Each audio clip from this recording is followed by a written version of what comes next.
मिलेगा, भगवत कृपा भी हो गई। और अनंतकारी से अगर कथा श्रवण की तो उसका कोई महत्व या कोई मतलब नहीं। और जब कथा सुने तो आसन कैसे लगा रहा, बड़ी सुंदर बात है। प्रेम से बोलो हर हर। कथा जब सुने तो सिर पे पगड़ी नहीं होनी चाहिए। बड़े ध्यान से चलो, कई लोग ये गलती कर बैठते हैं, कथा में ही नहीं, पूजा करे, जप करे, भजन करे, यज्ञ याग करे, तब ये सब पगड़ी आदि नहीं होनी चाहिए।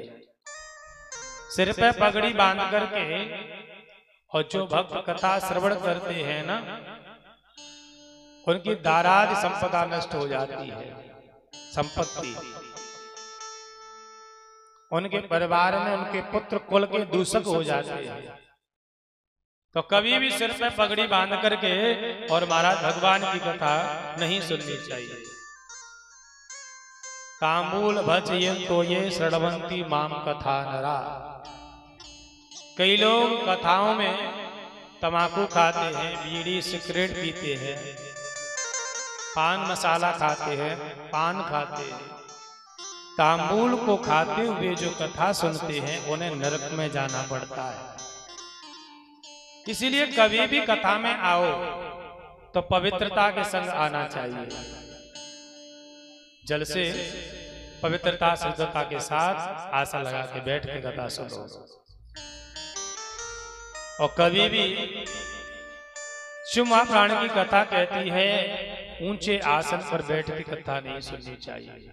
ये जो तुंगासनारूढ़ा श्रवंती माम कथाम नरा, जो ऊंचे आसन पर बैठ कर के कथा सुनते हैं वो दूसरे जन्म में महाराज नरक की यातना भोग करके और कौआ बनते, काक अवंती, कौआ बनना पड़ता महाराज।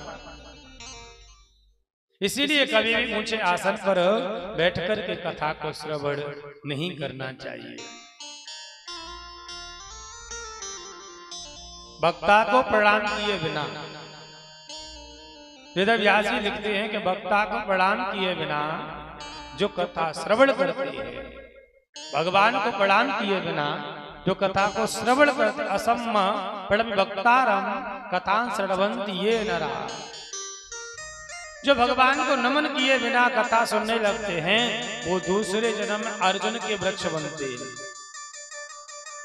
आप कथा में आए, भगवान को प्रणाम करो, क्योंकि ये शिव महापुराण कोई साधारण नहीं है, साक्षात भगवान का स्वरूप है, वाणी का स्वरूप, वांग्मय स्वरूप।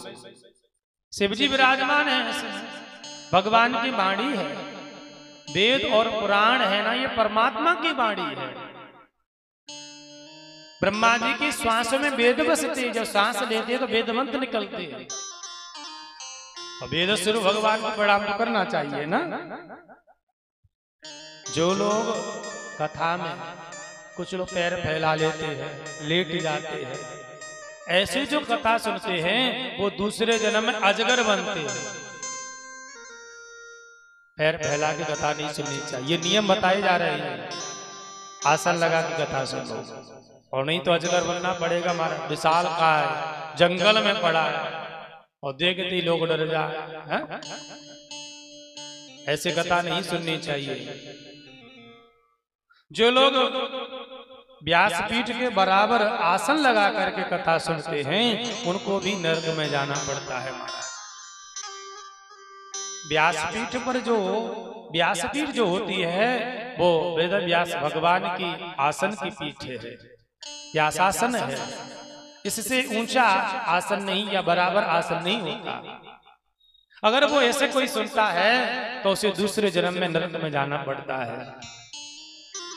अगर कोई भगवान की कथा की निंदा करता है, भगवान की कथा की निंदा करता है, वक्ता की निंदा करता है, तो वो दूसरे जन्म में नरक भोग करके और हमारा स्वाहा कोटि अब्द नरान भोक्ता भवन्ति ग्राम सुकरा। किसी भी परमात्मा की कथा में कैसे भी विघ्न बन जाते हैं, कैसा भी विघ्न करें, कई लोग होते हैं ना, किसी किसी की आदत होती है, कोई भी अच्छा या शुभ काम हो तो उसमें विघ्न करेंगे, इसको ऐसे नहीं ऐसे करो।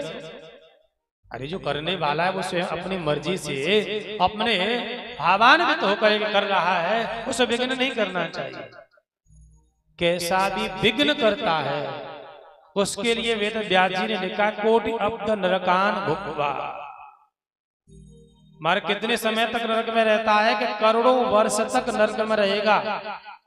उसके बाद नरकों से भी भगवान व्यास जी ने प्रायश्चित नहीं लिखा, तो उसके बाद गांव का आज भी उसी प्रकार फल देने वाले हैं। मंत्रों की शक्ति आज भी वैसी भी है, पहले भी शक्ति थी, आज भी आगे भी रहेगी। कई लोग कहते हैं मंत्रों में अब शक्ति नहीं है, अब मंत्र काम नहीं करते। मंत्र में तो शक्ति